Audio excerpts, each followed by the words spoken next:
my troopers hopping in this bitch, popping in this bitch. Me and my troopers hopping in this bitch, popping in this bitch. Me and my troopers. Hi, back at it again. Back at it again with the videos. Hello, my name is Mr. J3T, aka Big Sexy, aka the Kentucky Cannon, aka the World Class Badass, aka Chocolate Thunder with a Caramel Swirl, aka Black Lightning with peanut butter filling, aka the Man of the Century, aka DJ Big Ed, because I'm a DJ by association, if you forgot, aka Big Daddy Long, aka the Houdini of Sexy, aka the Shaman of Sexy, aka the Perfect Specimen, aka your World Heavyweight Champion. Yes, I am still your World Heavyweight Champion.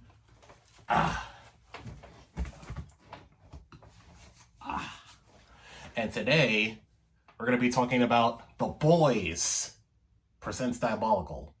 So, The Boys presents Diabolical is a series of animated shorts set in the Boys universe. Each episode has a different story and a different animation style.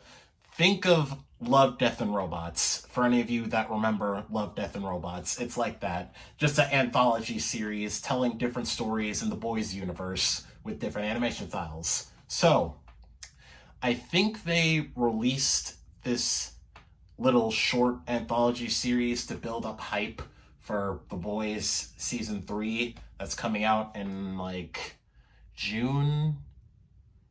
I think it's coming out in either June or July, but it's coming out sometime in the summer. And before that, they released this little animated series to get us in the boys' mood. To get us in the mood again, to see some blood and guts and titties, you know? And let's talk about it. So, I guess we can go by episode, or knowing me, I'll probably just jump between like episode 1 and maybe I'll talk about episode 5 or something like that. But the first episode is actually really endearing. Like, the first episode is about an employee who works at Vought, and Vought being the evil corporation that makes all of these superheroes, which the people in that universe call soups. And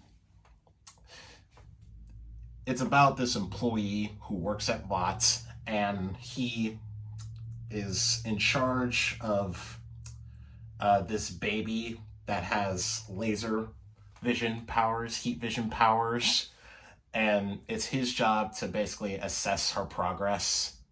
And when she's not living up to stuff, he has to say, well, she's not really getting it. So when he does turn that in, the people got plans to kill her off, right? To kill off the baby because it's not progressing. And the employee was like, oh no, like, because see, the thing is, this employee grew close to the baby, right? And so the episode is just the employee trying to get this baby to safety, to make sure that the baby isn't killed by all of these soldiers that Vought are sending out for her. And it's a really endearing story. Like, I liked the relationship that the employee and the baby have with each other. I liked that a lot. I assumed that this was going to end horribly because this is The Boys, so I just immediately assumed the worst. But it actually has a happy ending there. It's animated in the Looney Tunes style, and it's funny to see this innocent Looney Tunes style combined with The Boys' usual blood and gore, because this baby already has herself a kill count. She's a baby and she already has a kill count because she's using her laser vision to take out everybody. Like, and the animators really get creative with like some of the deaths and how the gore in this episode. They really get creative. How I mentioned the Looney Tunes style. They got the Looney Tunes style and just made it bloody and gory, rated R. So that was pretty funny to see all the different ways that this baby just brutalizes these poor soldiers. So it was one of my favorite episodes of the series. The next episode is literally just some pissed off soups go and kill their parents, or a short where pissed off soups go and kill their parents. I thought that was a pretty strong episode too. It's about this little facility where all of the rejects go, the reject kids go, the kids with like the reject powers go. And some of the powers in here are ridiculous, hence the fact that they're in a place where the rejects go. There's a kid where his power is literally he has boobs on his face. I can't make this up. There's another kid where he can turn into animals, but he gets the brain of that animal. So he can turn into a gorilla, but then he gets the brain of a gorilla. So he starts acting like a gorilla. He can turn into a dog, but he gets the brain of the dog. So he starts acting like a dog. You know what I mean. There's another person that's power is literally just she's a tongue. So like she's just all muscle and no bones. There's another person where his head is a speaker and he can only play one specific song. And the main girl of this show, the main girl of this episode, I should say, her power is that she's essentially a ghost, but she can't turn back into like a normal human. She's just permanently a ghost. But the messed up part is she can still get sleepy and she can still get hungry, but she can't eat anything because she'll just pass through stuff. So she's just there existing. And like, I felt bad for her in particular because like, oh, I'm a big guy. I like to eat.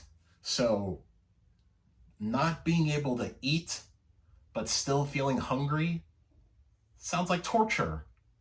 That sounds like literal hell. So I felt bad for her, and I really got on the kids' sides when they found out that their parents willingly gave them Compound V because their parents thought that these kids were going to be superheroes, right? Big famous superheroes and make them rich.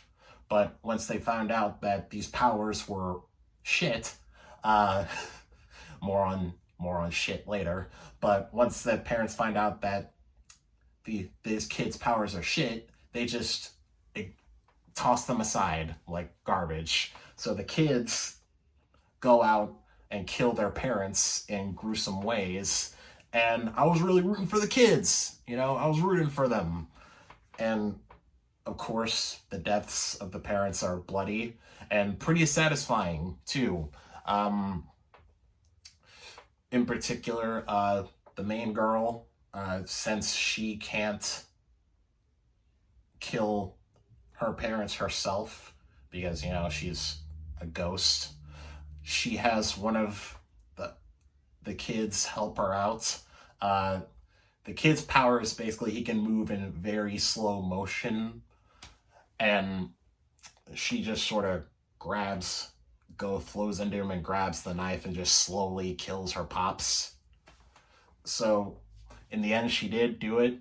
And a little extra spice too is that it was slow and painful too. So yeah, that's a thing. So it just adds a little extra salt in the wound. But I like that episode too. It's animated in the Rick and Morty style. So you already know, since it's animated in the Rick and Morty style, we're going to get Josh Brolin. I think that's his name. Yeah, Josh Brolin. Is it that his name? The guy that voices Rick and Morty. You know, you already know we're going to get him voicing a character in here. So, because wherever the animated Rick and Morty style is, he goes. So that episode was pretty cool too. I'm Your Pusher is probably like one of, if not my favorite episode of the show, because it's animated in a good, it has a good animation, but the characters in here actually has their more comic book accurate designs. Huey and Butcher actually have their comic book designs, and Huey is actually Irish in here. Because if you guys didn't know, Huey is originally Irish in the comics. He was actually modeled after Simon Pegg, and when they announced The Boys TV show, I think he was going to play Huey, but since Simon Pegg was old, getting a little older, they decided to go with a different actor to play Huey and just cast Simon Pegg as Huey's dad in the TV show. But in this episode, Huey is Irish, so that was cool. Homelander has his comic book design, Queen Maeve has his original comic book design, and Jack from Jupiter. Jack from Jupiter is a character from the comics, and he hasn't made his way into the live action TV show, but he's here in this series. So that was cool to see him.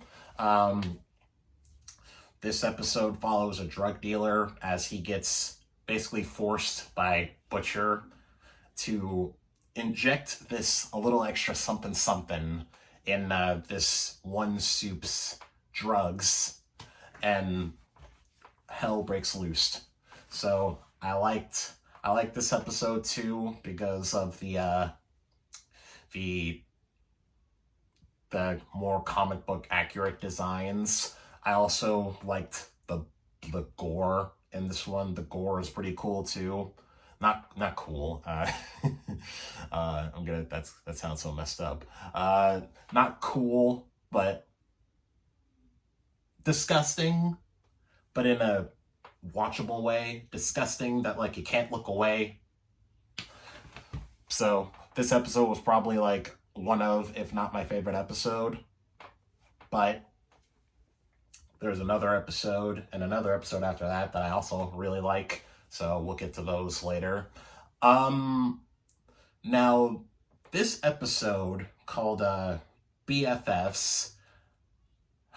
Okay. This episode was probably like the weakest of the show. It's about a girl who, because of peer pressure, tries to buy some weed from a drug dealer for these two girls, right? And, you know, because peer pressure. And she gets the weed, but she also gets this little vial of Compound V. Compound V being the substance that gives people these outrageous superpowers, right? So she drinks the Compound V, and no lie, her power is that she can make sentient shit and control it. She can control shit and make sentient shit. Now, this episode was probably the weakest out of the whole show. Not to say it was bad or anything. I like the animation style. It had this chibi anime style, and the weeb in me loved that.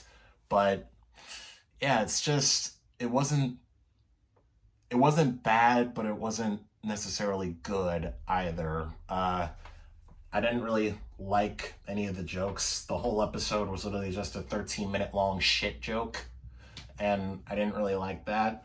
The Deep is in this episode, and he was by far the best part of the episode, in my humble opinion. he just calls out how gross this girl's power is. And he literally says, that's your power? You can control shit? And like, the whole thing is that there's this main sentient piece of shit, right, that Bot wants to experiment on. She gets the sentient shit back because, you know, they're close, they're friends, they're BFFs. And the Deep goes after her, says, hey, get the shit back, give me the piece of shit back. And like, he just pushes a little bag towards her way to put the piece of shit in so he could leave. But when he finds out that this girl can control shit, he's just like, okay, no, it's not worth it. I'm going. You can keep it. I'm leaving. So like, he's said what I was thinking, what I was saying, because this is gross. And I would have dipped if I was in his shoes too. I would have dipped as soon as like I saw all of the turds coming her way and floating. I would have dipped at that moment. So like, yeah, the Deep was the best part of this episode, but all in all, it's probably the weakest episode. I didn't like it, but I didn't hate it either. It's kind of just there. Boyd in 3D. Now, Boyd in 3D is also a very strong episode. Boyd in 3D is about a guy named Boyd who wants to basically change the way he looks. He wants to be this,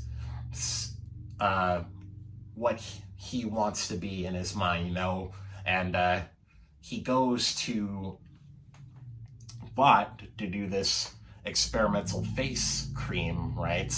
And remember when I said experimental, so he puts on the face cream, he turns into this big jacked hunk, right? And now since he's this big jacked guy, he finally feels like he has the confidence to go talk to his next door neighbor, who he has a little thing for. And so they hit it off, and she eventually takes the face cream and turns into this weird furry cat person. And they eventually become like this social media power couple. And that's basically the whole theme of this episode is these two are these social media couple. Everybody loves them, everybody likes them, but because of that, they kind of start to see it as like a job. They start to not enjoy each other's company. They start to cheat on each other. They start to fight. And they start to just not feel the spark anymore. And I like that theme a lot. And eventually they do make up, but I'm not going to tell y'all. I was going to tell y'all, but I don't think I am. I don't think I am going to tell y'all what happens. Just know that I like the theme of how social media can be a burden for people that are these big social media people. It could sometimes be a burden, and it could sometimes be the end of you, and it could sometimes dip just like that, because once all the problems in their relationship start, their followers start to go all down, way down. And yeah, that could also happen too. So I just like the theme. I just like this episode a lot. It's bittersweet is how I'll describe it. Now, the second to last episode I liked a lot. I also liked. So the rest of the show, yeah, it had some comedy moments, but it also had some serious moments too. But the last two episodes are surprisingly take a very serious and like emotional tone, especially for the second to last episode. So the second to last episode is about a man whose wife is dying. He goes to Vought, steals a thing of Compound V, and gives it to his wife. And she's alive and kicking, but she gets this weird little creature in her stomach that kills all the people that Vought sent after them. And he's trying to like, look, we gotta go, let them handle it, we gotta go. But the wife is like, no, we gotta do something about this. And the husband's like, look, I just got you back, I'm not trying to die. But they eventually do try and do something about this creature, and this creature is just murdering everybody. Vought brings a whole army, but this creature is just slaughtering, killing everything, killing all the animals, and it's a sight. And the animation is great in this episode, especially when the woman, has powers now, and she goes to fight that thing. The animation is smooth and silky smooth, and I just love this episode a lot.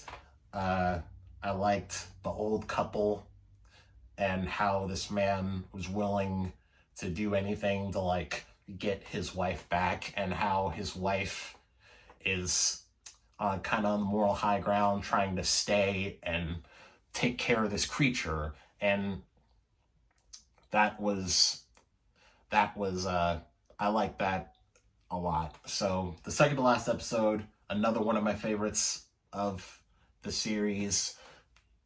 And as I was talking about that as I was talking about that episode, I forgot one episode, Nuban versus Nuban.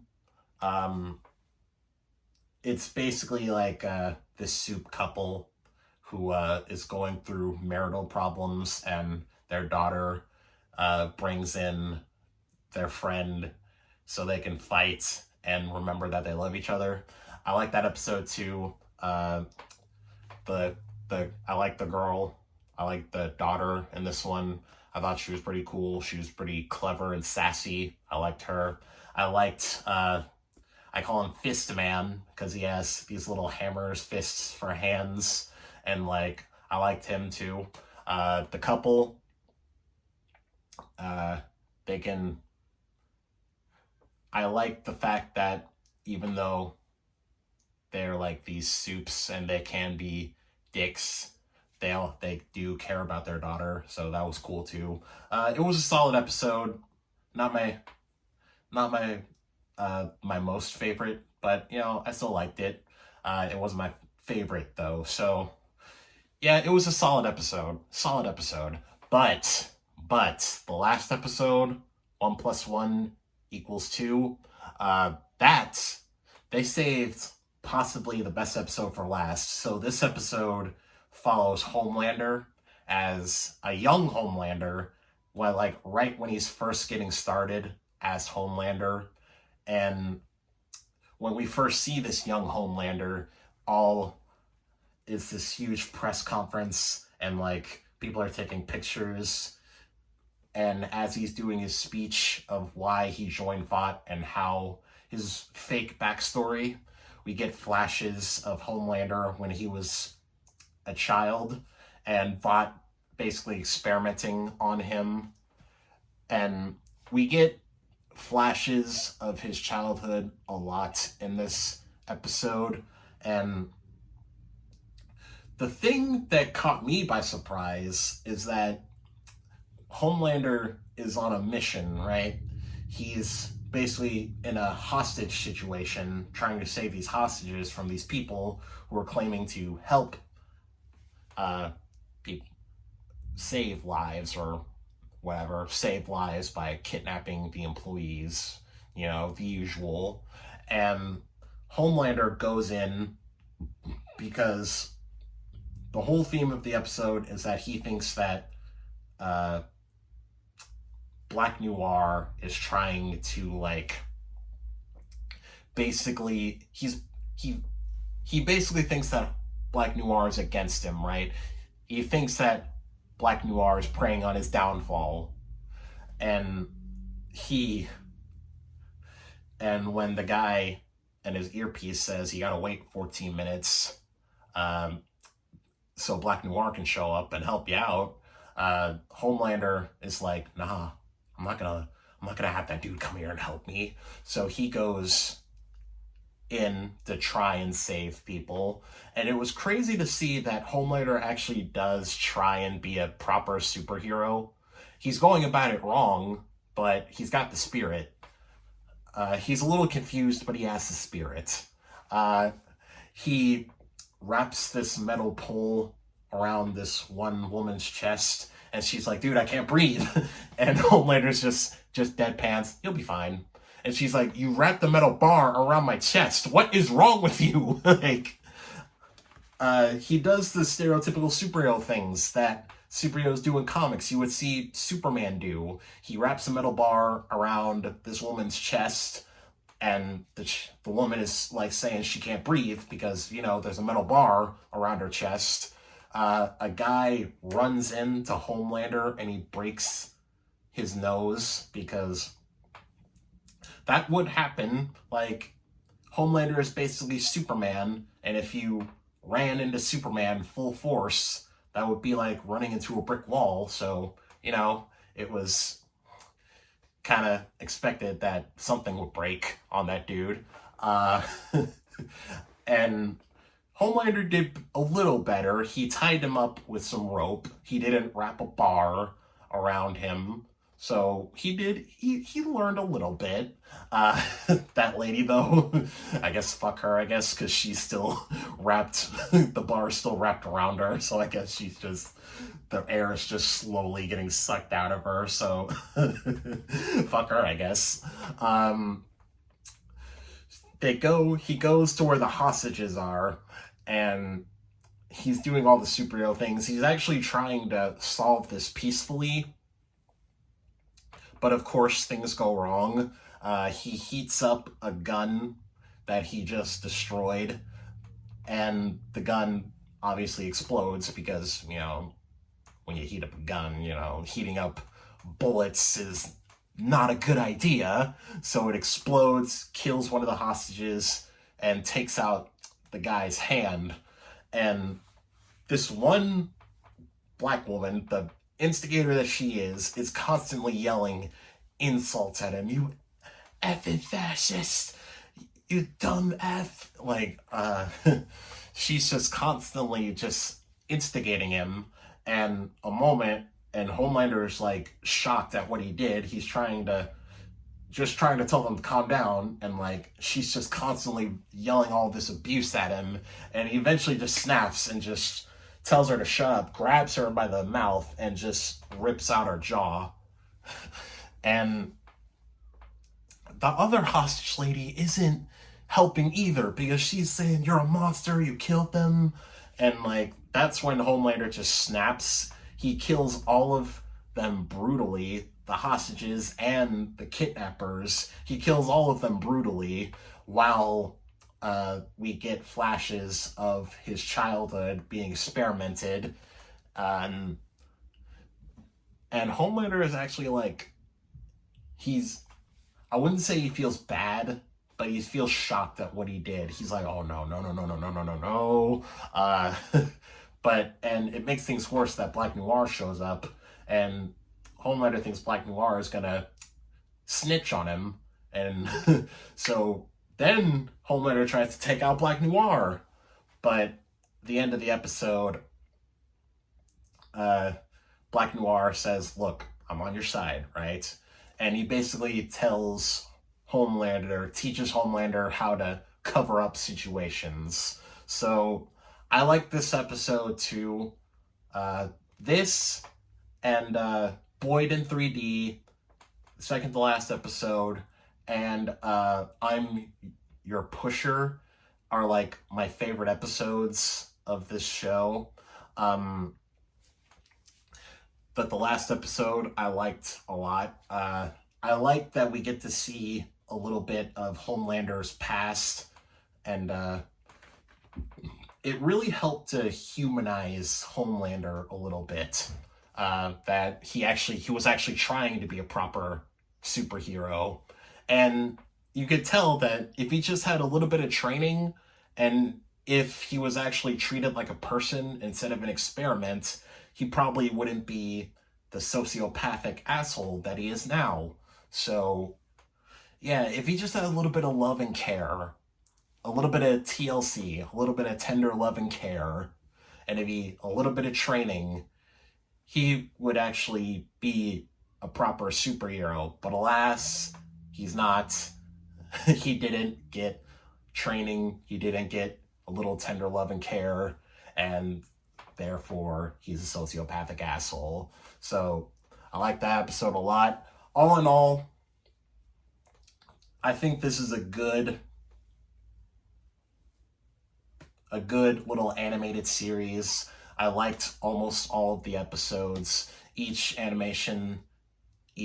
episode's animation was different and unique. I liked it a lot. The stories I liked. That BFF episode I didn't like, but even though I didn't like it, I wouldn't necessarily call it bad. It's watchable, but I didn't like it that much. My favorite episode, I have a lot to choose from, but I think my favorite is either Boyd in 3D or 1 + 1 = 2. These two episodes are probably my favorite. I'm leaning towards Boyd in 3D being my favorite, but like, it's like not that far. Like 1 + 1 = 2 is like a very close second, but I think Boyd in 3D edges out as like my favorite episode of the series. I liked it a lot. I gave it 2 thumbs up with a J3T stamp of approval. Now, when are they gonna start animating the next season of Invincible? Because even though I like this show and Amazon's pushing out a lot of adult animated content, when are we gonna get The Boys? When are we gonna get Invincible season 2 and season 3? When? Because like, they already confirmed that we're getting season 2 and season 3. It's like in the pipeline, but when are we gonna get it? Okay? As I was watching that BFF episode, I was just thinking, wow, they're doing this instead of working on Invincible season 2. Because like, I want to see it. I want to see Mark versus Conquest animated. I want to see Thrag versus Warbeast animated. I want the Invincible War animated. I want the war between the Viltrumites and the aliens, the alien council. I want that war animated. I want that animated and pumped into my veins. But alas, we're gonna have to wait. But on that note, this is about it. So, if you like this video, give it a thumbs up. But if you really like me, consider subscribing and ring that bell so you always know whenever I upload, because it's free. I keep on telling y'all it's free. It's free. It's free! Don't be a dum-dum. Subscribe. Deuces.